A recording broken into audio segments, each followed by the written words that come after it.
Do you believe that Bollywood is being threatened by those who, in a way, feel that Bollywood represents, Swara claims diversity, but we've heard voices claiming that Bollywood is anti-Hindu, that Bollywood is actually a space where there's nepotism, there's a dark underbelly, and now people are reacting, and therefore cinema is facing these challenges. Do you go by that? Look at Brahmastra. Because Ranbir Kapoor allegedly in an interview said that he liked beef, people want to boycott the film. Should we be taking all this seriously? Not at all, Rajdeep. Firstly, we need to understand that paid texts, who are trolls? Trolls are essentially paid texts and nerds whose job it is to affect the perception of a film, or its actors or its filmmakers.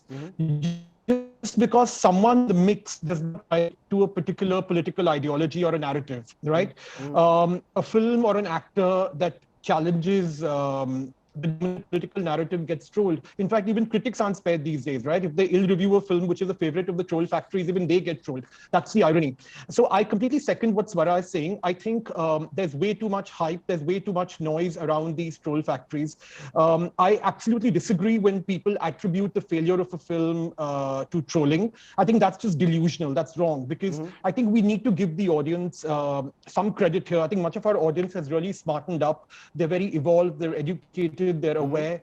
They're not going to abandon watching a film just because there are some boycott calls on Twitter, right? Okay, I'm going to stop you for a moment because we're going to try and get your audio link fixed in a moment. We've got a bit of what you said. I've understood where you're coming from, Tanuj. Let me bring in Bhawana Somaaya as well. Bhawana, you're hearing two views. Those who are saying these trolls may make a lot of noise, call for boycotts of film, Brahmastra being the latest, but they don't decide the fate of a film.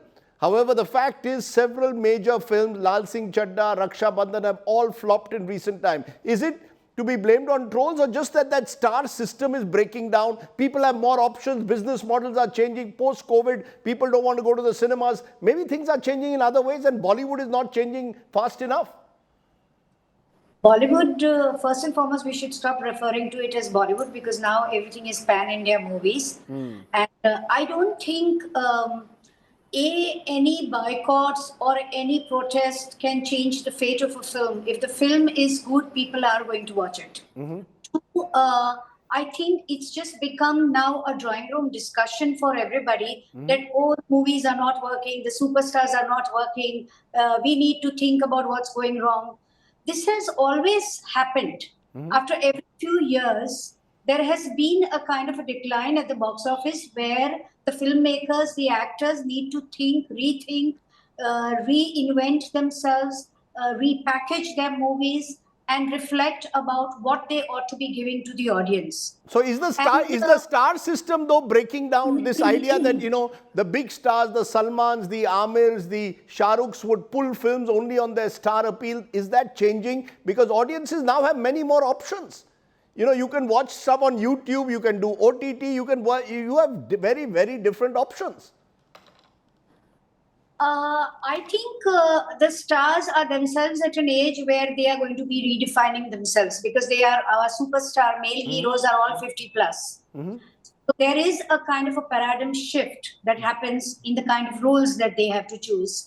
But star system changing, see, we have been talking about the studios coming. Yash Raj has been talking. Whenever I used to meet Yash Chopra, I used to say that my movies should be watched because of my banner and not because particular star. So that is ultimately what all filmmakers aspire for, that V. Shantaram film should be watched for his banner and a Yash Raj film should be watched for their banner. Industry needs to adjust to this changing world. Akshay, you're a film distributor, exhibitor. Is there too much of pressure in a way on these big budget films to deliver? There's still far too much is spent on the actors, the kind of salaries that the actors get, or the kind of cost that you spend just in having an Amir or a Shah Rukh or a Salman. I'm giving the three Khans again and again, but even an Akshay Kumar. Therefore, Bollywood needs to change its economics. Don't blame the trolls for boycotting films. They will do what they want. Bollywood needs to look inwards, change the economics of filmmaking. Rajdeep, I guess the proof of the pudding is in the eating, and we're talking about this, we are debating this on a Friday when the movie that we just spoke about, which is Brahmastra, is released, and post the pandemic, since the emergence of the industry post the pandemic, it's taken the highest ever opening that's been witnessed since Diwali last year when Suryavanshi released. So the collections of Brahmastra today out of India alone across languages are going to be close to 30 crore rupees. So that clearly dispels the myth that any of these boycott calls or the trolling that happens has a sizable impact on the box office. So that's crystal clear, and that's been made clear today itself Right. by the audience of our country. And talking about the impact of stars on the economics of our movies, well, absolutely. I mean, the one thing that's really changed, courtesy the advent of the pandemic, is the fact that we've been so overexposed to our stars, or rather the other way around, our stars have been so overexposed to us, courtesy this social media and PR blitzkrieg that they've been up to, that to go and pay money, drive to a theater, find parking through that ruckus, buy that ticket, and make it worthwhile an experience for you, you need to have much more than just a star. So it's truly going back to what cinema was always and originally meant to be, which was a storyteller's medium. So the And writer that's why is if you king. look at it, the kind of movies that are doing well more because of the storytelling that is involved in them rather than the presence of an XYZ star. So that's where we are going back. And I think they're Right. great signs, because by doing this, we'll again empower our writers, our filmmakers, our producers, and make it a more collective effort, Right. towards the success of films, rather than them being star-dependent vehicles, where God forbid a star doesn't continue to be as popular with his or her fans, movies start tanking with big budgets. So I think that- it's a good metamorphosis that we are witnessing. You're And saying I truly believe that there are great times ahead going up.